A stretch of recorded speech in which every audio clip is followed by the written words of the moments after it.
मैं तिवारी जी के पास आता हूँ, उनसे मैं जानना चाहूंगा लोकतंत्र के जो चार स्तंभ हैं, विधायिका, न्यायपालिका, कार्यपालिका, मीडिया, इसके लगभग सभी के ऊपर पैनलिस्ट हैं, उन्होंने टिप्पणी की है। अब क्योंकि आप प्रधानमंत्री को चुनने वाले लोग हैं वाराणसी के, भले ही आपने वोट ना दिया हो, तो जो भी लोग शासक रहे पिछले 40 साल में, वो एक तरीके से इन अपराधियों को संरक्षण देने के दोषी हैं। अगर न्याय नहीं मिला गैस पीड़ितों को, तो अपराधियों को संरक्षण दिया गया, सत्ता के द्वारा दिया गया, जो भी पार्टियां रही, जो भी सरकारें रही, जो भी अधिकारी रहे, उनके द्वारा दिया गया। इसको आप किस तरीके से देखते हैं? जी सर, हम इस पर रोशनी डालने से पहले हम जरा इतिहास में जाना चाहेंगे। एक त्रासदी 1944 में हुई थी, जो कि थोपी गई थी। युद्ध के नाम पर थोपी गई थी, विश्व युद्ध के नाम पर थोपी गई थी, जिसकी आवश्यकता नहीं थी। केवल अपना वर्चस्व कायम करने के लिए जापान के नागासाकी और हिरोशिमा पर परमाणु बम फेंका गया था। लेकिन वो परमाणु बम फेंकने के बाद जो वहां की त्रासदी हुई, आज की तारीख तक लोग 90 साल हो गया, वहां भी लोग ऐसे झेल रहे हैं। लेकिन वहां एक चीज तो हम मानना पड़ेगा कि वहां लोगों ने म्यूजियम बनाया और तमाम दुनिया के स्तर पर उस त्रासदी से निपटने के लिए कोशिशें भी की गई। लेकिन हमारे देश की जो त्रासदी हुई 1900 अपना 84 में, यह तो उससे भी ज्यादा बीभत्स है। यह तो थोपी गई है, हमारे अपने ही लोग हमारे ऊपर वो त्रासदी थोपे हैं। किसी भी सघन आबादी के अंदर ऐसी इंडस्ट्री लगाना, और ये जिसके बारे में बार बार रिपोर्ट था कि उसके अंदर से वो गैस रिसाव हो रहा है, उसकी मशीनें पुरानी हो गई हैं, कभी भी उसमें विस्फोट हो सकता है। लेकिन उसके ऊपर कभी कोई विचार नहीं किया गया। और उस समय तो विस्फोट हुआ, सब हुआ, लेकिन अपनी ही सरकार, अपनी ही लोगों द्वारा, अपने ही लोगों के हितार्थ चुनी गई सरकार ने ऐसा कृत्य किया कि एक विदेशी कारपोरेट को, कारपोरेट तो कारपोरेट होता है, लेकिन उसमें भी एक विदेशी कारपोरेट को इतने संरक्षण के साथ यहां से विदा कर दिया गया। और आज जब अपने ही देश के एक कारपोरेट के ऊपर दूसरे देश में वो जाकर के फंसा हुआ है, और उसको निकालने के लिए भी अपने ही देश की सरकार उसके लिए सारे उपक्रम कर रही है, पूरी पूरी सरकार की प्रतिष्ठा दांव पर लगा दी है। तो हम तो यही कहेंगे कि अपने देश की सरकार, चाहे उस समय 1984 की सरकार रही हो, चाहे आज की सरकार रही हो, ये अपने नागरिकों के प्रति ये लोग जिसको कहते द्रोह कहा जाए या पाप कहा जाए या इसको क्या कहा जाए, जो भी कहा जाए, सारे शब्द इसके लिए कम पड़ जा रहे हैं। लेकिन उसके बावजूद भी आज की तारीख में भी इस कारपोरेट परस्त सरकार के खिलाफ जनता में जन चेतना जागृत के लिए जो काम हमारे मीडिया को करना चाहिए या हमारी सरकारों को, हमारे सारे लोग, उस तरीके का ये काम नहीं हो पा रहा है। और उसमें सबसे बड़ी चीज ये है कि हमारे यहाँ चाहे अपनी विधायिका हो और चाहे कार्यपालिका हो, चाहे न्यायपालिका हो, चाहे पत्रकारिता हो, कोई भी खेमा उस तरीके से, उस मजबूती के साथ, उस भोपाल गैस पीड़ितों के साथ खड़ा होने का काम नहीं कर रहा है। 40 साल लगातार जो लोग उस त्रासदी को झेल रहे हैं, उनका आकलन, उनका अंदाजा उस जापान के 90 साल के पीड़ितों से किया जा सकता है। हमने वहां देखा है अपना ये जापान के उसको, लेकिन वहां थोड़ा सा तोष होता है कि चाहे जापान सरकार हो, चाहे अमेरिकी सरकार हो, चाहे दुनिया के लोग हो, उसके सारी चीजों को संरक्षित करके रखे हैं कि देखो अगर त्रासदी होगी तो इस तरीके का, अगर कारपोरेट, अगर ये पूंजीपति अपने लाभ के लिए, अपने वर्चस्व के लिए जनता के ऊपर इस तरीके का अत्याचार करेंगे तो उसका परिणाम ये होगा। लेकिन हमारे यहाँ सबसे बड़ी बड़ी अपना दुखद बात है कि इतनी बड़ी त्रासदी हो जाने के बावजूद भी आज की तारीख तक उनको याद करने के लिए सबकी स्मृतियों में ही जो सारी चीजें हैं। और सबसे बड़ी चीज है कि उसके लिए जो भी दोषी लोग हैं, चाहे वो एंडरसन हो, एंडरसन से लेकर के एंड्रूज तक, हम अपने यहाँ के ये सारे लोगों तक उनके ऊपर कहीं कोई खराब नहीं आने पाई है, न आने वाले दिनों में आ ही पाएगी। देखिए, मौत तो एक स्वाभाविक परिणति है, वो तो होगी जी होगी, चाहे जो रहा हो, एक दिन मरना है। लेकिन उस मरने में उनको कम से कम सजा का प्राविधान तो हो। जनता को ये तो पता, सजा होने का मतलब ये होता है कि एक तरीके से ये उनके लिए नोटिस होती है कि अगर तुम इस तरीके का अत्याचार करोगे, अगर तुम इस तरीके की वो त्रासदी करोगे, अगर तुम पाप करोगे, तो हमारे धर्म में भी है कि अगर पाप करोगे तो पाप का फल भगवान देगा। लेकिन जो चीजें यहाँ दिखाई पड़ रही हैं, उसका तो परिणाम नहीं, यही देना पड़ेगा, अपने सरकार को देना पड़ेगा। लेकिन सरकार उसके प्रति इतनी उपेक्षात्मक रहेगी, ये बहुत ही चिंताजनक है, बहुत ही निंदनीय है। और आने वाले दिनों में इसके ऊपर यह, आप 40 साल तो बीत गया है, लेकिन फिर भी जितना जल्दी से जल्दी हो सके उस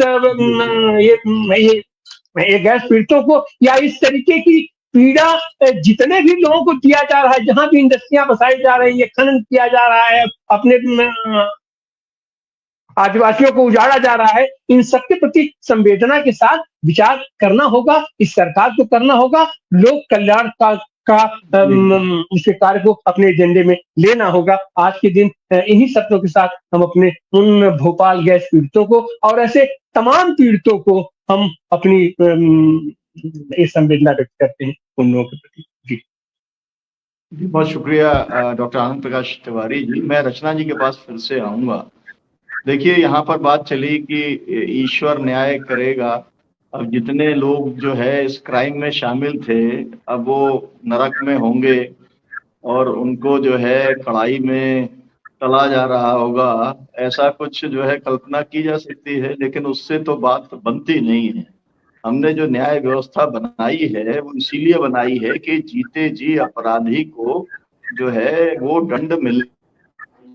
तो मतलब फिर कुछ पूरे सिस्टम की जरूरत ही नहीं है। ऊपर वाला जो है उसके ऊपर छोड़ दिया जाए, वो जो कुछ करेगा वो करता रहेगा। तो मैं आपसे ये जानना चाहूंगा कि अभी जो है एग्जैक्टली कौन से इश्यूज हैं जिनके ऊपर काम चल रहा है और जिसमें हम ये उम्मीद करते हैं कि कुछ नतीजे निकलेंगे या कुछ नतीजे निकले हैं। जी, एक तो ये बात पहले जी साफ कर दें, इररिस्पेक्टिव ऑफ जिसकी भी सरकार रही हो, पिछले 40 साल में हमने देखा है कि वो पीड़ितों के साथ नहीं, वो कंपनियों के साथ रही है। दूसरा बात, जो भी आज हासिल हुआ है, चाहे थोड़ा बहुत मुआवजा हो, इलाज व्यवस्था हो, इवन प्रदूषण का मामला या दूसरी पीढ़ी में समस्या होना, वो सिर्फ इसीलिए कि लोग हारे नहीं हैं, लोग आज भी इंसाफ और इज्जत की जिंदगी के लिए लड़ रहे हैं। अब मैं दो चीजों पे बात करना चाहती हूँ। एक तो कानून व्यवस्था के ऊपर, क्योंकि भोपाल के गैस पीड़ित सिर्फ यूनियन कार्बाइड और डाउ केमिकल से नहीं लड़ रहे हैं, वो यूएस इंडस्ट्रियल मिलिट्री कॉम्प्लेक्स से लड़ रहे हैं, क्योंकि ये दोनों कंपनियां उसका एक बहुत बड़ा हिस्सा है। अपनी सरकार से तो लड़ ही रहे हैं, पर उनके साथ भी लड़ाई है। क्योंकि अगर आप इसका पूरा आंदोलन देखेंगे तो हेनरी किसिंजर से लेकर अभी तक के जो लोग हैं वो इस बात में रहे हैं कि कैसे कंपनियों को बचाया जा सके। दूसरा जो अभी काम हो रहा है, एक काम जो अभी हाल में हुआ है, हमने एक रिट याचिका लगाई है फिर से सुप्रीम कोर्ट में 4 दिन पहले, जिसमें हम ये बोल रहे हैं कि सरकार ने 25,000 रुपया मुआवजा ये सोचकर दिया कि गैस पीड़ितों को 1 दिन की चोट पहुंची है, जबकि आज अस्पताल के आंकड़े, आज आईसीएमआर के आंकड़े और आज खुद के आंकड़े बताते हैं कि यूनियन कार्बाइड के खुद के आंकड़े बताते हैं कि एमआईसी लगने से किसी को भी एक की नहीं बल्कि रेजिडुअल इंजरी पहुंचेगी अगर उनको प्रॉम्प्ट ट्रीटमेंट भी मिले। तो ये कहते हुए हमने बोला है कि सभी गैस पीड़ितों को, खासकर जिन्हें किडनी और कैंसर हुआ है, उन्हें परमानेंट इंजरी की श्रेणी में रखकर 5 लाख रुपए मुआवजा दिया जाए। दूसरी बात जो हम करते हैं, क्योंकि यहाँ पर हमने भोपाल से ये सीख ली है कि जो एजेंसीज रिस्पॉन्सिबल हैं आपके स्वास्थ्य की जानकारी उठाने के लिए, ये बताने के लिए, क्योंकि यहाँ तो ऐसा हो गया कि एक ह्यूमैनिटेरियन सेटलमेंट हो जाता है $470 मिलियन का, जहां पर कंपनी को कोई प्रूव नहीं करना है कि उसके केमिकल की वजह से लोगों को हानि पहुंची है, क्योंकि chemicals are treated innocent. until proven guilty, मतलब उनको आप करो कि उनकी कोई गलती नहीं है, पर जो लोग इसकी वजह से प्रभावित होते हैं उनको आप जलील करो, आप बताओ कहाँ थे उस रात, क्या हुआ, पर्चे हैं कि नहीं। तो इसमें जुडिशरी ने लोगों की इज्जत के साथ खिलवाड़ किया है और हमारी न्याय व्यवस्था ने। तो इसीलिए बहुत सारे लोग इस पे काम करते हैं कि हम ये मेडिकल आंकड़ा कैसे सुरक्षित तरीके से रख सकें, क्योंकि जिन विभागों की जिम्मेदारी है वो तो ये कर नहीं रहे, चाहे वो आईसीएमआर हो, नीरे हो, या गैस राहत अस्पताल हो, या बीएमएचआरसी हो। तो उस पे हम काम करते हैं कि ये आंकड़े रहें ताकि हम लीगली इस पे कुछ कर सकें। जो एक तीसरी चीज हो रही है वो है प्रदूषण के मामले में, क्योंकि आप अगर इसमें देखेंगे यूएन की जो भी बॉडीज आप देखेंगे, कोई भी नेचुरल हादसा होगा तो सबसे पहले जाने वाली एजेंसी यूएन होगी, पर भोपाल में अगर आप उठाएंगे यूएन की एक भी एजेंसी इसमें आपको कहीं नहीं दिखेगी, क्योंकि इसमें कॉर्पोरेशंस शामिल है, क्योंकि उनकी फंडिंग भी उन्हीं कंपनियों से आती है। तो अच्छी रिपोर्टें लिखना बहुत अच्छी बात है, पर उसके अंदर पर कोई आपके पास लीगल प्रावधान नहीं है कि आप इन कंपनियों को कैसे जिम्मेदार ठहरा पाएंगे। आज तक दुनिया में कुछ नहीं है। इंटरनेशनल कोर्ट ऑफ जस्टिस सिर्फ सरकारों के लिए है, कॉर्पोरेशंस के लिए ऐसा कोई भी लीगल प्रावधान आज तक नहीं बना है, जो हमें बनाने की जरूरत है, जो एक भोपाल से सीख है कि अगर हम नहीं बनाएंगे तो यही होता रहेगा। क्योंकि 40 साल से पहले यूनियन कार्बाइड ने बोला हम अमेरिकी कंपनी है, हम भारत के अधिकार क्षेत्र में नहीं आता, और पिछले साल जब हम डाव को कटघरे में लाए हैं भोपाल की अदालत में, वो भी यही राग अलाप रही है। और जैसे कि मैंने कहा, जिनकी जिम्मेदारी है कि वो ये सुनिश्चित करें कि इनकी अकाउंटेबिलिटी हो, वो आपके साथ खड़े नहीं होंगे। तो इसीलिए हम प्रदूषण के मामले में भी यही कर रहे हैं कि एक तो आंकड़े कर रहे हैं और लोगों को ट्रेन कर रहे हैं कि वो खुद जांच करें कि उनके उसमें है कि नहीं, और खुद डॉक्यूमेंटेशन लिखें। और आखिरी में मैं ये बहुत बोलना चाहती हूँ कि इंडस्ट्रियल पोल्यूशन और कॉर्पोरेट क्लाइमेट चेंज है ना, ये सबसे बड़ी थ्रेट्स हैं आज हमारे दुनिया में, देश में नहीं, हमारे दुनिया में। और भोपाल से ये दोनों चीजों की मिली है कि आप कुछ पैसे दे दो, नाम बदल लो और वापस आ जाओ और वही से वही करो। और जब तक हम भोपाल में ये मिसाल नहीं बदलेंगे, जब तक हम एग्जेम्पलरी पनिशमेंट की बात नहीं करेंगे, जब तक हम ये नहीं करेंगे, ये क्लाइमेट चेंज तो एक मैनिफेस्टेशन है भोपाल का। अगर आप हाई AQI एक मैनिफेस्टेशन है एक भोपाल का, तब तक भोपाल जैसे धीमे भोपाल, स्लो भोपाल, साइलेंट भोपाल होते रहेंगे। अभी भोपाल के 5 लाख 8 लाख प्रभावित है और पूरी दुनिया इस कॉर्पोरेट अपराध से प्रभावित है। इसीलिए बहुत जरूरी है कि भोपाल में इंसाफ हो, ताकि ये मिसाल बदले कि हमारी जान रचना जी, ये क्योंकि कार्यक्रम का समय समाप्त हो रहा है, मैं चाह रहा हूँ कि कोई अगर कार्यक्रम की जानकारी आप दे पाए कि क्या क्या कार्यक्रम मतलब होंगे जो है, तो वो अच्छा रहेगा। फिर हम 2 मिनट जो है रईसा जी से भी कार्यक्रम के बारे में जानकारी ले लेंगे। जी। तो आज 2 दिसंबर को हम एक मशाल रैली कर रहे हैं। यूनियन कार्बाइड के पास एक ओवरब्रिज है जहां से पीछे फैक्ट्री दिखती है, वहां से शुरू करते हुए हम जेपी नगर में जो एक गैस माता का मेमोरियल बना है वहां तक पैदल जाएंगे मशाल के साथ और वहां श्रद्धांजलि देंगे। और उसके बाद एक फिल्म बनाई गई थी 1985 में, जो बैन हो गई थी, जो किसी को देखने नहीं दी गई थी, शीशों का मसीहा, वो हम उसका फिल्म प्रदर्शन करेंगे वहीं पर उसमें। और कल 3 दिसंबर को भारत टॉकीज अंडर ब्रिज से सुबह 11:30 बजे एक विशाल रैली निकलेगी, शहर के हिस्से से होते हुए अंत में कार्बाइड कारखाने पे आएगी। वहां पर पुतला दहन होगा, सिर्फ उसका नहीं, बहुत सारी कंपनियों का जो आज हमारे देश को बर्बाद कर रही हैं।